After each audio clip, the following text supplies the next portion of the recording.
মঙ্গল এবং কেতু অশুভভাবে জন্মকুণ্ডলিতে অশুভ নক্ষত্র নিয়ে অবস্থান করলে এবং কম্বাস্ট পজিশনে থাকলে শকর দোষ উৎপত্তি হয় সেই জন্মকুণ্ডলিতে।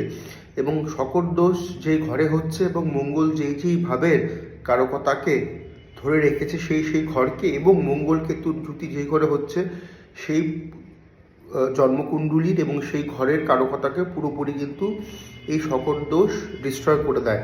শকর দোষের ফলে কিন্তু আইনি জটিলতা, হঠাৎ করে আর্থিক বিপর্যয় এবং উচ্চ থেকে নিম্নতর শ্রেণীতে আর্থিক দিক থেকে নিয়ে যাওয়ার কারকতাও কিন্তু এই শকর দোষ প্রদান করে থাকে।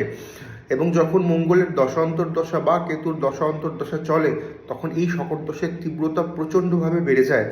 জন্মকুণ্ডলিতে যদি আপনাদের কারো শকর দোষ থেকে থাকে তার সঠিকভাবে প্রতিকার প্রতিবিধান এবং জ্যোতিষীয় পরামর্শ নেওয়াটা দরকার।